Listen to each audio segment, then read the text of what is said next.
Welcome to the City Current Show, powered by Higginbotham Insurance and Financial Services. This show focuses on sharing good news and powering the good in our community. Now here's your host, City Current CEO, Jeremy Park.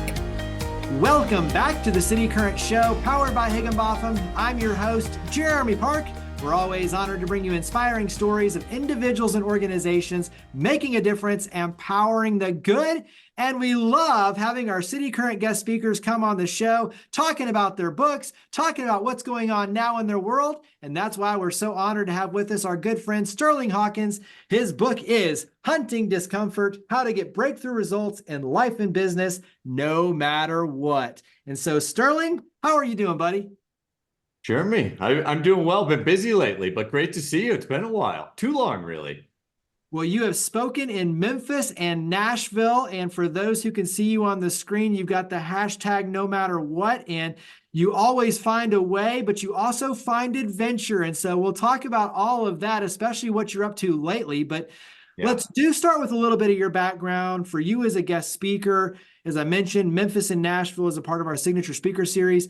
Give us a little bit of your background and tie that into your speaking platform. Let's start there, and then we'll dive into the book. Yeah, of course. Well, I'm an entrepreneur at heart. I grew up a fifth generation grocer in my family's grocery store. And right out of college, started a company and got involved in the retail startup world and startup world in general. And things were going really great for a while. I was like, oh, all this business stuff is easy and growth is simple. And it's just a matter of time until I buy an island and a private jet. I was super humble in those days, obviously. And through a couple of catastrophic business failures, it really humbled me to start looking at what does growth actually look like for the individual and then by association, the business. And I started to find that you can't just do growth. You can't just do innovation. It actually requires some inquiry into where the places are that are lacking. And that process is uncomfortable, hence the name of the book, Hunting Discomfort, right? We got to go through that discomfort and we've got to commit to going through it no matter what. And it started out just as something for myself, right? This process of, well, how do I grow? How do I get back on my feet?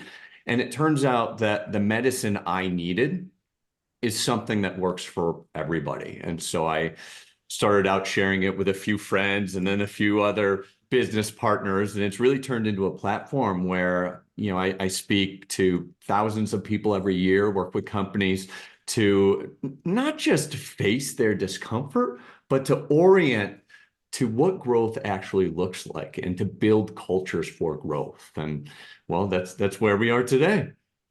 And I think there is a definite mindset shift from like avoiding discomfort, right? Because we're all, comfort creatures. We like our comfort. We like to be, in a comfortable environment, stable, stability, all that, predictable. Yeah. But to go hunt discomfort with the idea of growth in mind. And I think the mindset shift is a very important one, which you dive into the book. And so talk about the book, give us a little bit of a teaser on, some of the major takeaways from the book, and then we can talk all about the good stuff you're doing now. Yeah, totally. Well, I think that it's not just hard work and it's not information that matters. What matters is really embodying some of those things and growing from some of the things that we're taking in. And it's really easy to live with discomfort, which is where I find most people and most businesses today, right? Like, I don't necessarily have to have that hard conversation. I can maybe put it off until tomorrow. And because of the benefits of modernity, there's no threat to my life in that. It just means that I'm consistently uncomfortable in at least small ways over time. Now, what I would advocate is to step out of the comfort zone, which is all too easy to find, and get to the essence of that hard conversation. Do the hard thing. Reflect on the ways that maybe you need to grow deep down, but have been avoiding or denying or surviving just to get by. It's easy to operate on the superficial level of best practices and checking the box and doing things, quote unquote, the right way. But I think sometimes that leaves us disconnected from what really makes a difference for us. And by diving into that discomfort, confronting maybe the hard truths, having the hard conversations is what ultimately makes a difference. And the best part about it, why we should hunt it, is that we get better at it over time. And we start living, somewhat ironically, more free, more fulfilling, more comfortable lives. And by the way, we've got all the business results as well. How has this book become a little bit of your operating system now with the way you view your business and life and speaking? And so, in other words, how are you applying this book into your own life, in terms of what you're doing every day? You know what's really funny, Jeremy, is I'm kind of the discomfort guy. A good friend of mine calls me Dr. Discomfort. And talking about things like fear and anger and grief and anxiety, sometimes I can see the worry on people's faces when I'm taking the stage or something because it's uncomfortable. But I think it's actually harder for me because I've got friends and family and business partners who are like, oh, well, you're the discomfort guy. You should do it. So like my sister wanted to go skydiving several years ago, and it's like, not really my thing. Don't love heights. Don't really want to jump out of a perfectly good plane at 15,000 feet. She's like, well, Sterling, hunt discomfort. Go do it. And then there I am jumping out of a plane, and somebody else invited me to a dance class, and that went epically embarrassing for me.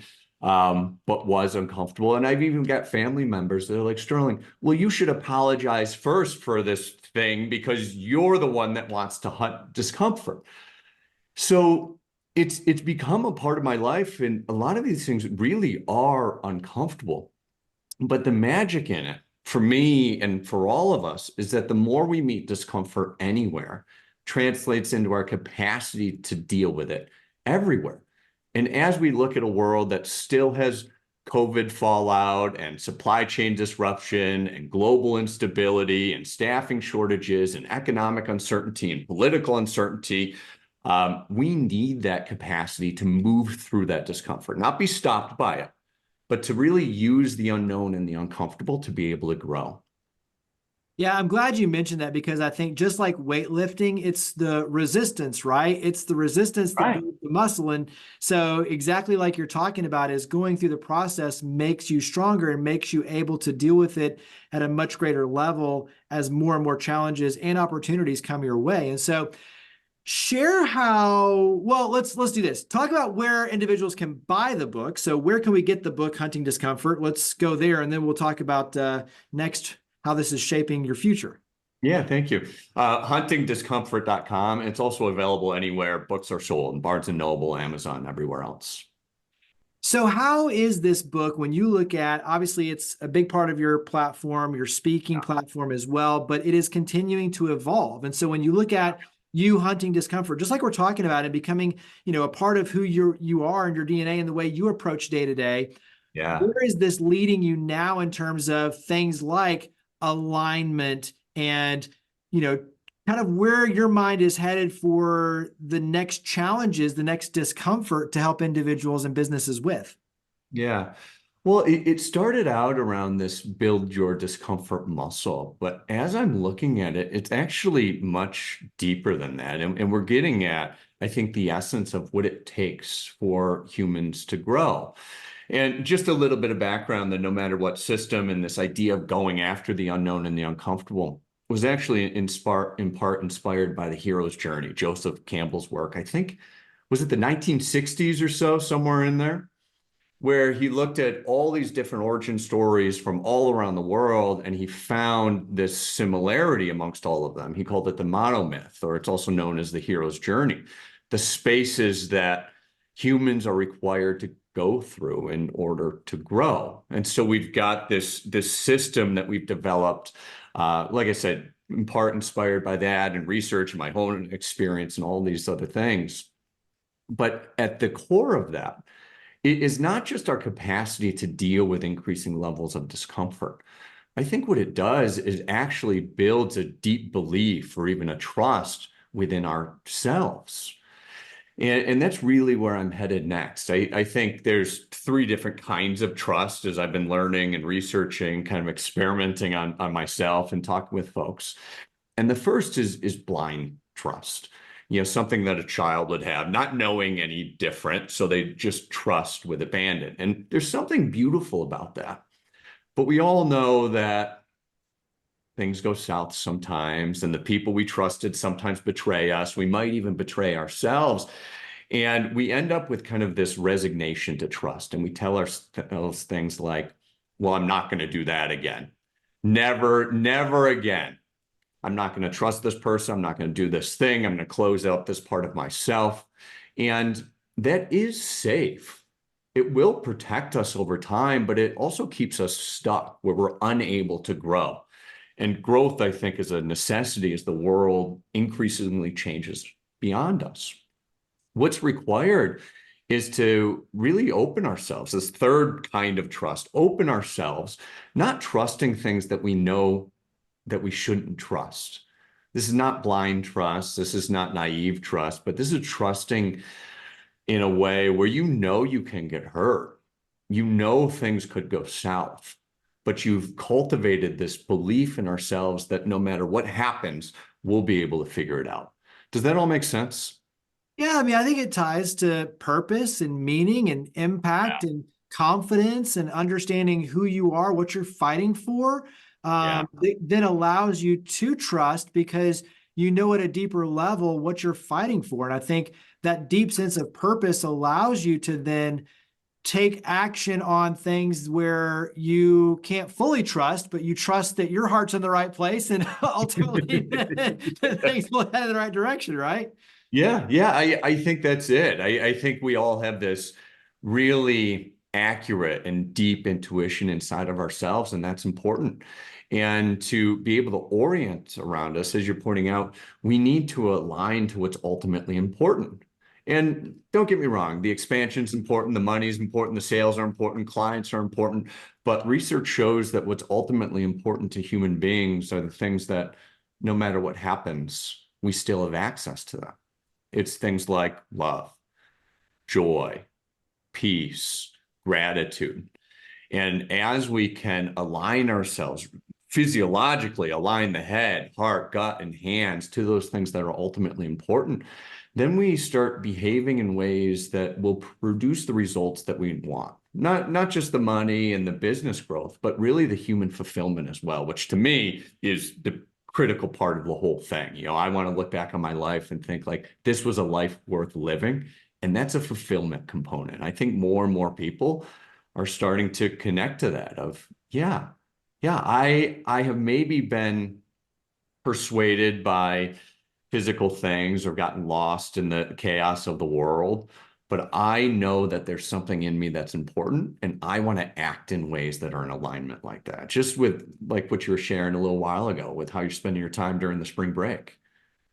Yeah, and I think when you talk about fulfillment, it's asking the deeper questions, right? And I know that for you, that's an important piece of this is it's not just getting answers, it's asking the right questions and continuing to probe deeper because the answer is only as good as the question you ask, right? And so talk about the importance of questions. Yeah, well, breakthroughs happen from a process of inquiry, not from a place of certainty. If you already have all the answers, there's no room for new ideas, new perspectives, new approaches. You essentially sentence yourself to fixing and rehashing and retooling and reshaping what you've already done. As we can find less judgment and more discovery, or we can let go of certainty and find more inquiry, we're able to grow.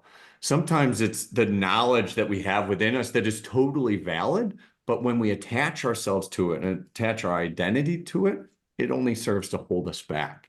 So there's a component of humility, of knowing less and questioning more that I think is a fundamental for growth for all of us. When you look at growth on your end, give me a couple of things that you're excited about for the future. When you look at, the rest of 2024, building for 2025, what are some things that put a smile on your face? Yeah. Well, what's been really special, Jeremy, is some of the deeper work that we're doing with companies to align them to what's ultimately important. Building these blueprints that are not a marketing facade. It's not something they're hiring an agency to do, but a truly courageous act by the leadership team to say, let's set aside some of this discomfort, some of this like business force field almost of things that maybe we've held to be true but aren't. And let's align ourselves as an organization to what's ultimately true. I mean, that's been incredibly fulfilling work to me, and we've got more of it coming up. We do have a big repositioning, rebrand coming in a couple of months. And I can't remember if I shared this with you when we talked before, but I am finally locked in to go to Kilimanjaro, and we're going to climb Kilimanjaro this July with a group. That's awesome. Literally reaching new heights. Literally. I'm like in the phase where I'm watching videos and everybody's like, oh, first couple of days aren't too bad. And then the day when you hit the summit, which is like 20,000 feet or something, like more than 4 miles high, they're like, that's the hardest day. You're just like looking down 1 foot in front of the other. I'm like, yeah, I could probably do some training here, but I'm ready to go. Well, I have no doubt that you will reach the summit no matter what. And so wrapping in with where everyone can go to buy the book, Hunting Discomfort, and follow you in your efforts, obviously for speaking and just, all the good content that you continue to put out. Where do we go? Thank you for that. sterlinghawkins.com has everything. You can find the book there, find out about our work. And the most fun, at least I think, is you can connect with the no matter what community and see what everybody's up to all over the world. Yeah, I love it. And you just continue to be a source of inspiration and help and support, and greatly appreciate your friendship and everything you're doing to power the good. So Sterling Hawkins, thank you for all you do. Thank you for coming on the show. Thanks for having me. Appreciate you, Jeremy. Higginbotham Insurance and Financial Services is proud to power the City Current Show. We're a people-first company that protects what matters most, the families, businesses, and trailblazers that keep our community going. As one of the nation's top independent insurance firms, Higginbotham is a single-source solution for business insurance, employee benefits, HR services, and personal insurance that's customized for you. We're here to serve you, the people you care about, and your community. Call 866-377-1959 or visit higginbotham.com.